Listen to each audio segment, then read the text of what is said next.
आता बघूया कसं आहे ना, एका महिलेलाच एका महिलेचं दुःख माहीत असतं.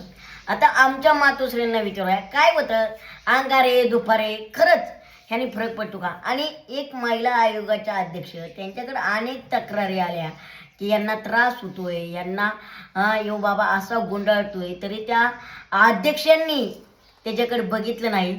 तर अध्यक्षांनी उलट सांगितलं आमचा वारकरी संप्रदाय. मला एक सांगायचे, कुटुंबाला घेऊन बोलू नका, कुटुंबाची बाजू इमोशनल करू नका.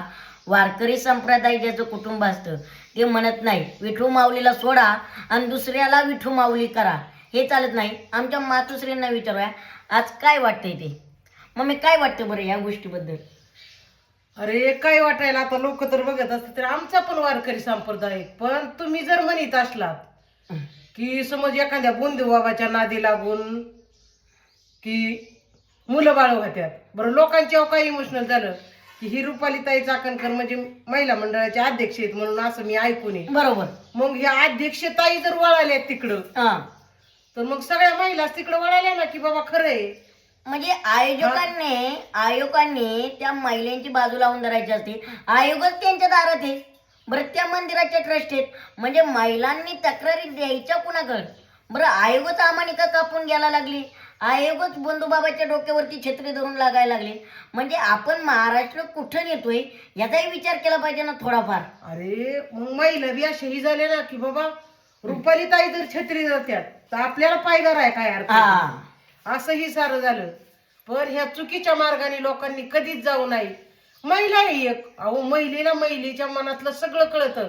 आणि चतुर जर महिला असली ना, समोरचा माणूस कसा आहे ते बोंधू असो किंवा कुणी पण असो, पण ते समोरचा माणूस कसा आहे त्या महिलेच्या लगेच लक्षात येतं. महिलेला तुम्ही काय असं साधं सोपं समजू नका.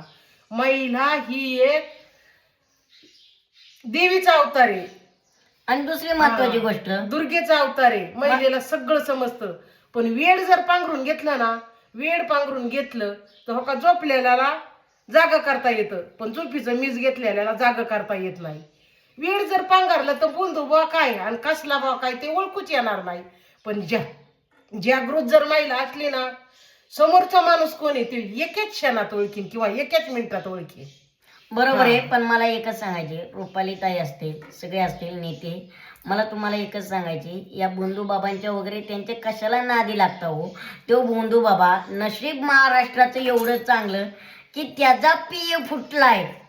त्याचा पीए बी फुटलाय कसा? त्याला 5 लाख रुपये दिलं नाही म्हणून त्याचा पीए फुटला. नाहीतर त्याचा जर पीए फुटला नसता तर याचा 500 कोटीचा लॉस झाला नसता. आज त्या अनेक महिलांना त्यांनी देशोधडीला लावलंय, अंगारे दुपारे करून.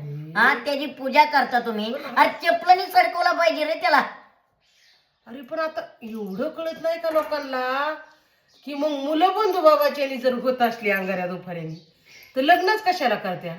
काय इतिहास आहे दाशीच्या राणीचा, काय इतिहास आहे अहिल्याबाई होळकरचा, काय तुम्ही करतात सावित्रीबाई फुलेंच्या भूमीत राहून? बरोबर आहे. सावित्रीबाई फुलेंनी जर एखादा बोंधू बाबा तवाच निवडला असता, तवाच अंगारा दुपारा लावला असता, तर सावित्रीबाई फुले आज फुले राहिले असतात का? सावित्रीबाईंनी शेण दगड मातीचं लोकांचं टोलं खाऊन सक्षम बनवलं स्त्रीला, शाळा शिकवली. स्त्रिया सावित्रीबाईमुळं कोणत्या कोणत्या पदावर आहे. आणि आज ह्या रुपालीताई एवढ्या पदावर होत्या आणि काय त्यांनी इतिहास घडवला. एवढं पद जातंय म्हणजे आम्हाला सुद्धा दुःख वाटतंय ना की स्त्रीचं पद जातंय, आम्हाला सुद्धा दुःख वाटत आहे. पण काय तर माणसानी पैसा, हा पैसा आहे ना क्षणात वर नेऊन बसतो, हो पैसा क्षणात खाली आणतो. स्त्रीनी, कोणत्याही महाराष्ट्रातल्या स्त्रीनी विचारपूर्वक वागायचं, विचारपूर्वक. आज एवढी सत्ता दिली आपल्याला, सत्तेचं सोनं करा ना तुम्ही. सत्ता या बोंधू बाबांनी दिलेली नाही, सत्ता ही संविधानाने दिलेली आहे. त्याचा आदर करा, त्याचा सन्मान करा. नुसतं भाषणात बोलू नका आणि या बोंधू बाबाला सुट्टी देऊ नका. मी तुम्हाला सगळ्यांना सांगतोय, हा बोंधू बाबा यांच्यावरती कडक कारवाई झाल्या पाहिजे.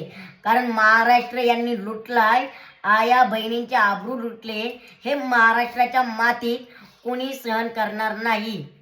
आणि रुपालीताई, तुम्ही राजीनामा दिला, मी कालच म्हणलं, पण आज परत सांगतो, तुम्ही थोडा उशिरा दिला, पण दिला.